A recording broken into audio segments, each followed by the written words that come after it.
Hey, look at this, kids. It works. Unfucking believable. Welcome to Monday, everybody. Think everybody enjoyed their weekend. uh, I'm not sure if I can say I did, but uh, kind of a mixed bag here. I'm going to try here. Cap did such a nice job. What was it Saturday night? They did such a masterful job Saturday night against Montreal. Blanked them like 3-0. And then you turn around yesterday afternoon and just laid a gigantic turd against Boston. What a way to start off Super Bowl Sunday. But this is what happens. So now that I've gotten that particular highlight out of the way, we can talk about the game last night and a few other things, which may or may not pertain to the game. I stood here. I think the last video I did here, like before the weekend, and basically pointed out, Eli was my starting quarterback for this playoff challenge thing they do on NFL.com.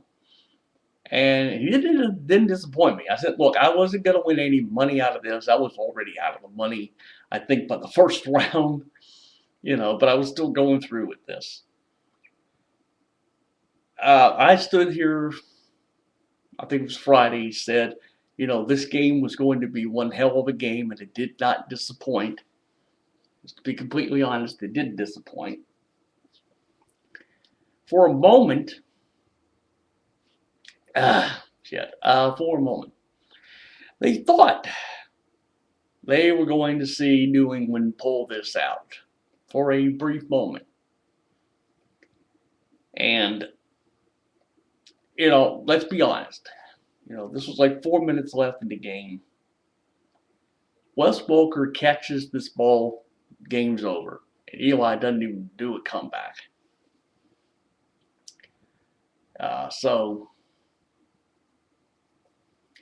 But the fact that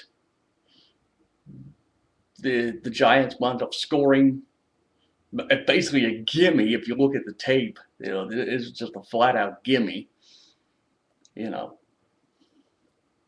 But, this whole thing backfires on Belichick and all that.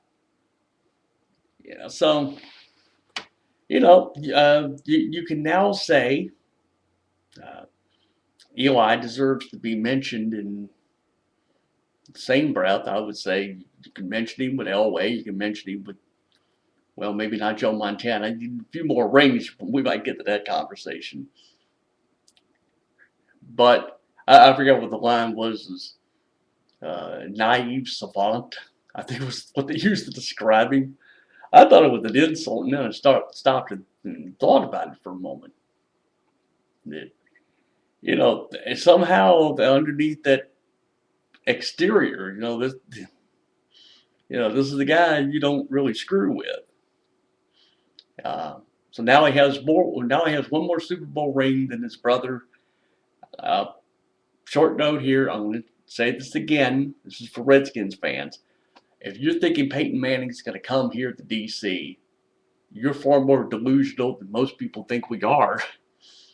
Uh, but I thought I'd get that little public service out of the way. A few other things.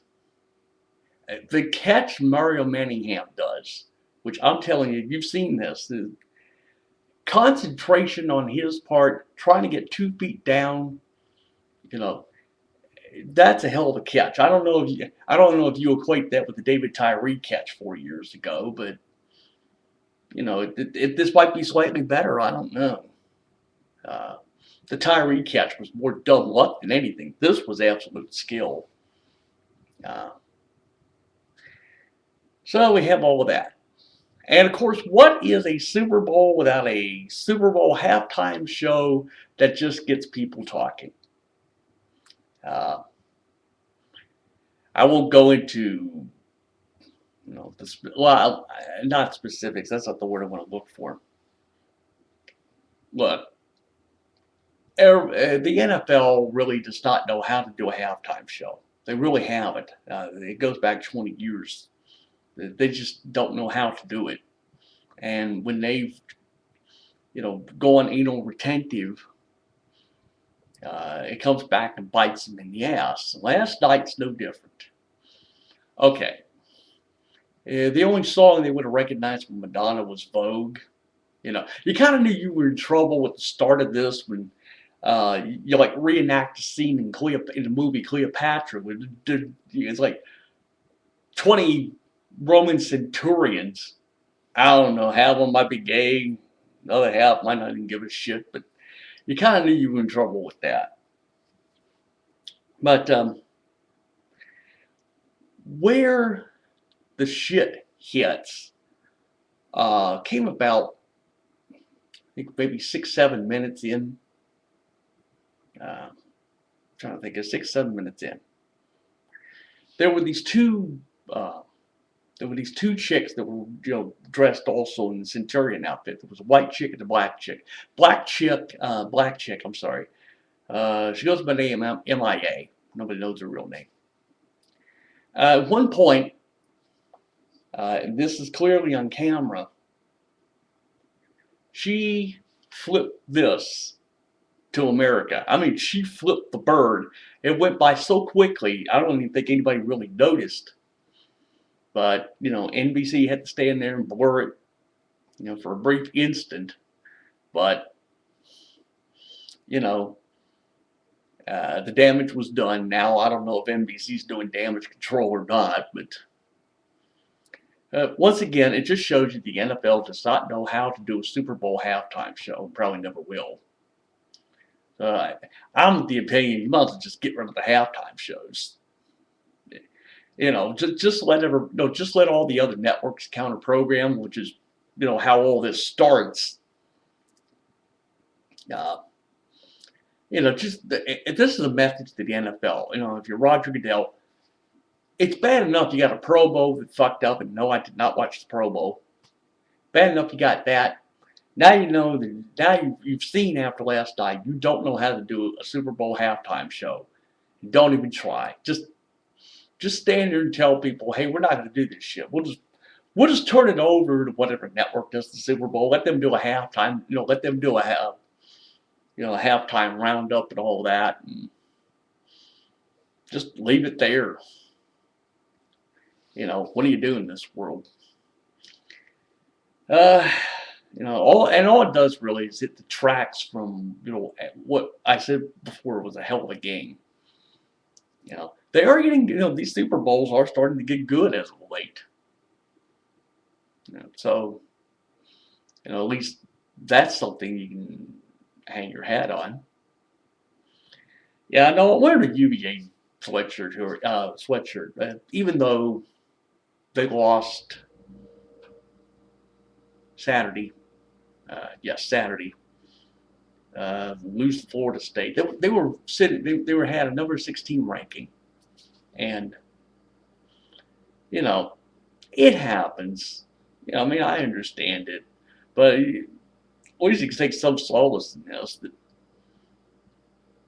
That they almost expect this sometimes of UVA. It's not expected Duke, to lose like I don't know what is it, like 3 games to the conference they've lost. Just makes you what. I don't know if it means the ACC is more competitive or not. I couldn't tell you, but it's going to shape up for a hell of a tournament there.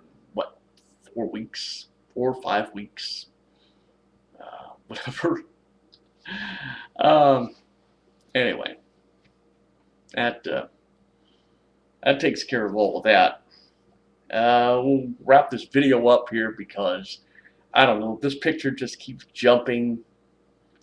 I don't know what the problem is. I've tried making videos here. I'll be completely honest. I know I said I'd do one Friday. These things are not taking. I don't know if it's a software conflict. I do these things. I hit the button to let this thing process, but just when it's about ready to finish, it just keeps hanging. So I've not really been able to do a real video of late. Hopefully this one will take hold. I'm going to try. So this is called Keep My Fingers Crossed as I do this.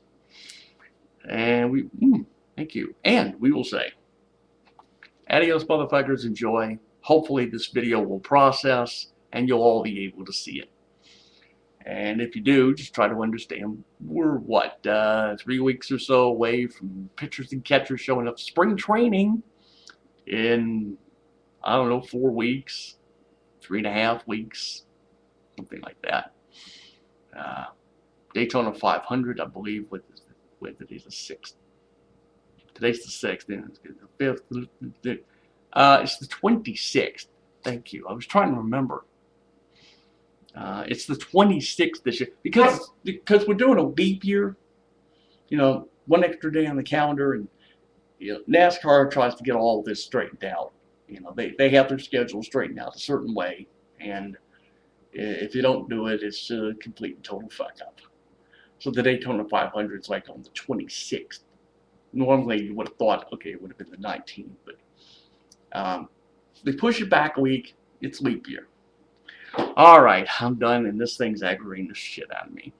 I will see you when or if these damn videos start to process properly. And the picture doesn't freeze. Story of my life. All right, we will see you when there we go. See if I can do these damn videos properly. So, adios, people, and do what you need to do.